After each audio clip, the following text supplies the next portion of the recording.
चिटकुप्पा कन्नड़ साहित्य परिषद का 111वां स्थापना दिवस समारोह टाउन स्थित सरकारी प्रथम श्रेणी महाविद्यालय में भव्य तरीके से मनाया गया। तालुका पंचायत कार्यकारी अधिकारी लक्ष्मी बिरादर ने कार्यक्रम का उद्घाटन किया और कहा कि कन्नड़ साहित्य परिषद कन्नड़ भाषा के लाभ के लिए विशेष कार्यक्रम और सम्मेलन आयोजित कर रही है और कन्नड़ कार्यक्रमों में भाग लेने वाले आम लोगों को एक साथ ला रही है।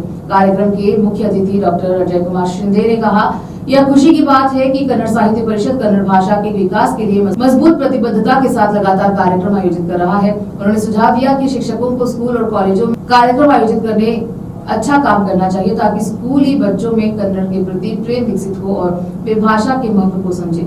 सिटी यूनिट के अध्यक्ष राजकुमार आर हटपट ने कहा, सीताकुप्पा को एक आदर्श कॉलेज बनाने के लिए सभी का सहयोग आवश्यक है। साहित्य परिषद तालुका के अध्यक्ष अनिल कुमार शिंदे ने कार्यक्रम की अध्यक्षता की और भाषण दिया। इस अवसर पर राजप्पा जमादार, प्रमिला रेड्डी, महारुद्रप्पा अंधुरे, संजीवन भोसले, गुंडप्पा कोरी, हासन लच्छिके, दिलीप कुमार पास्टे और अन्य कन्नड़ प्रशंसक और छात्र उपस्थित थे।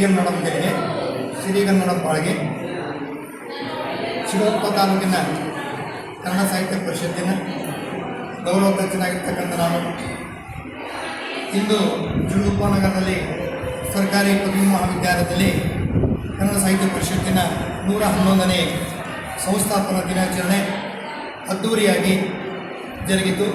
ಈ ಕಾರ್ಯಕ್ರಮದಲ್ಲಿ ತಾಲೂಕಾ ಪಂಚಾಯತಿನ ಇಒ ಅಧಿಕಾರಿಗಳು ಹಾಗೂ ಕಾಲೇಜಿನ ಪ್ರಾಚಾರ್ಯರು ಹಾಗೂ ತಾಲೂಕಿನ ನಗರ ಅಧ್ಯಕ್ಷರು ಹಾಗೂ ಪರಿಷತ್ತಿನ ಅಧ್ಯಕ್ಷರು ಹಾಗೂ ಪದಾಧಿಕಾರಿಗಳು, ಉಪಾಧ್ಯಕ್ಷರು, ಗೌರವಾನ್ವಿತ ಸದಸ್ಯರು ಹಾಗೂ ಎಲ್ಲ ಕಾಲೇಜಿನ ಪ್ರಾಧ್ಯಾಪಕ ವೃಂದದವರು ಹಾಗೂ ವಿದ್ಯಾರ್ಥಿಗಳು ಹಾಗೂ ಕನ್ನಡ ಅಭಿಮಾನಿಗಳು, ಕನ್ನಡ ಪ್ರೇಮಿಗಳು ಒಟ್ಟಾಗಿ ಸೇರಿಕೊಂಡು ಇಂದು ಚಿಟಕುಪ್ಪ ಕಾಲೇಜಿನಲ್ಲಿ 111ನೇ ಕನ್ನಡ ಸಾಹಿತ್ಯ ಪರಿಷತ್ತಿನ ಒಂದು ಸಂಸ್ಥಾಪನಾ ದಿನಾಚರಣೆ ಅದ್ದೂರಿಯಾಯಿತು।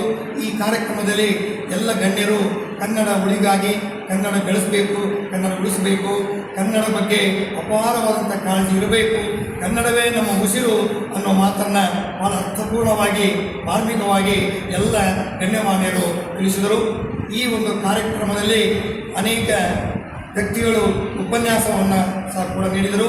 ಆ ಉಪನ್ಯಾಸದಲ್ಲಿ ಕನ್ನಡದ ಉಳಿವಿಗಾಗಿ ಕನ್ನಡ ನಾವು ಹೋರಾಟ, ಕನ್ನಡಕ್ಕೆ ನಾವು ಬಹಳಷ್ಟು ಪ್ರಾಮುಖ್ಯತೆ ಕೊಡಬೇಕು, ಕನ್ನಡ ಪ್ರಾಥಮಿಕ ಶಾಲೆಗಳು ಮುಚ್ಚದಂತೆ ನಾವು ನೋಡಿಕೊಳ್ಬೇಕು, ನಮ್ಮ ಮಕ್ಕಳನ್ನು ಕನ್ನಡ ಪ್ರಾಥಮಿಕ ಶಾಲೆಗೆ ಸೇರ್ಪಡೆ ಮಾಡಿ ಹೆಚ್ಚಿನ ಆಸಕ್ತಿಯನ್ನು ಬೆಳೆಸಬೇಕನ್ನೋದು ಈ ಒಂದು ಕಾರ್ಯಕ್ರಮದಲ್ಲಿ ಬಹಳ ಒತ್ತಾಗಿ ಎಲ್ಲ ಗಣ್ಯಮಾನ್ಯಗಳನ್ನು ನಮ್ಮ ವಿದ್ಯಾರ್ಥಿಗಳಿಗೂ ಹಾಗೂ ಎಲ್ಲ ಪ್ರಾಧ್ಯಾಪಕ ವೃಂದದವರಿಗೂ ಸಹ ಕೂಡ ತಿಳಿಸಿದರು। ಅದಕ್ಕಾಗಿ ನಾನು ಬಹಳ ಒಂದು ಸಂತೋಷ, ಈ ಕಾರ್ಯಕ್ರಮ ಬಹಳ ಅದ್ದೂರಿಯಾಯಿತು। ಹೀಗೆ ನಾವೆಲ್ಲರೂ ಕೂಡಿ ಕನ್ನಡ ಬೆಳೆಸೋಣ, ಉಳಿಸೋಣ ಅಂತ ಹೇಳಿ ನನ್ನ ಮಾತಿಗೆ ನಾನು ವಿರಾಮ ಕೊಡುತ್ತೇನೆ। ಜೈ ಹಿಂದ್, ಜೈ ಕನ್ನಡ।